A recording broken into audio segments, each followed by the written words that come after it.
Okay, well, I'm Laura's brother, Sam.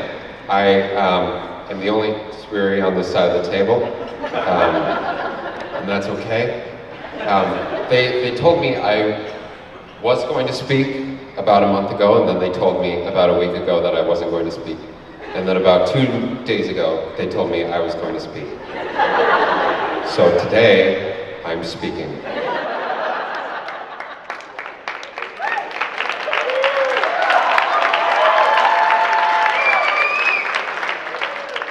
It's gonna be a little off the cuff, if you can tell by the opening.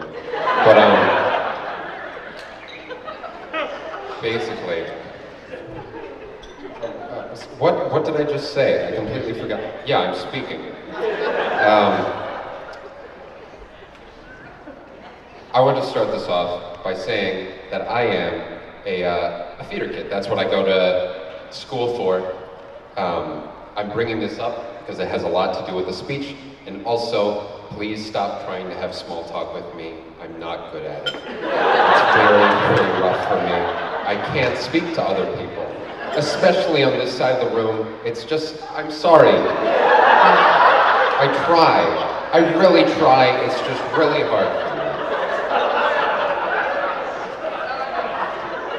But anyway, what I wanted to say was, I've been a theater kid for, I don't know, however many years, it doesn't matter. But Laura always comes up to me and she's like, you're the creative one of the family. You're the one with ideas. You're the one who thinks of things. And sure, Laura, maybe that's true. But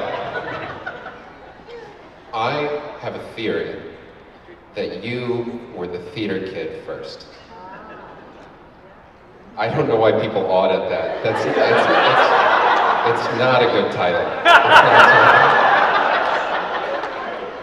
But, you know, I've known Laura for 21 years of my life. And if you've known her since birth, that's mean you've known her longer than I have, her own brother. So that's kind of funny. But I've known her for 21 years. And I was the one who played with her when we were growing up. And Laura was just so good at coming up with games to play. And it obviously shows in the camp counselor aspect of her life. But she was so creative. She was like, we had this swing set, and you know, one day the swing set was like a spaceship that would bring us to different worlds, where it was different holidays, and it was like, what?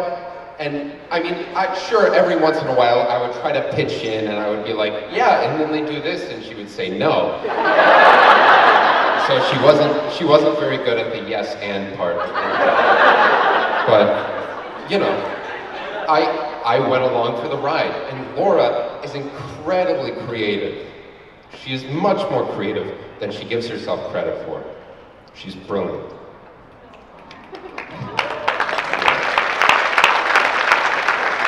Yeah, that's fine. And, you know, that's... Caleb's not to be, you know, not represented either.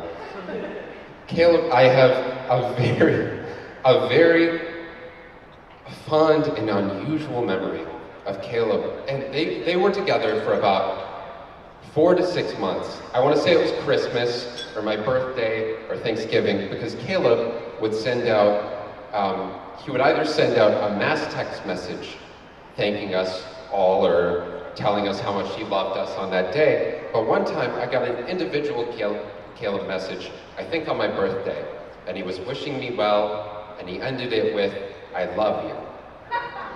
And now, this is 4 to 6 months in.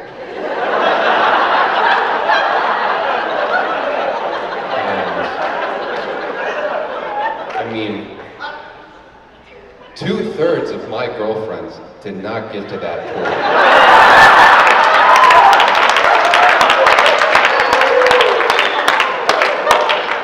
But I looked down at my phone that day, and I saw that, and I was like, I guess we're there. So I said, you know, I love you too, kid. Thank you. Thank you, that is fantastic. And those two things are what are going to get you far in this relationship. Creativity, I just flipped you off. Creativity and love, obviously. But you mix the two together, and sure, there's gonna be bumps along the way. I actually looked it up. 2 out of every 3 marriages ends in divorce. Obviously, you don't want me saying that here, but mom and dad both divorced their first spouses.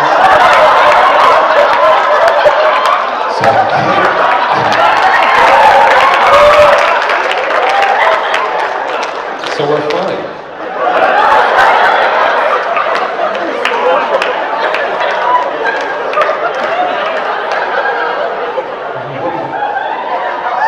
We're all good.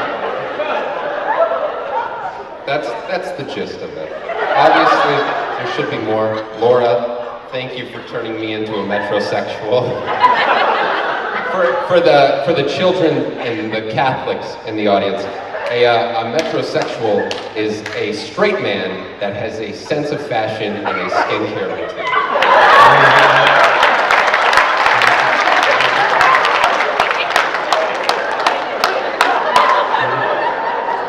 And Caleb, thank you so much for the love that you have brought to this family, to my sister. I trust you greatly, and I'm so happy for you too. I love you both. That's all.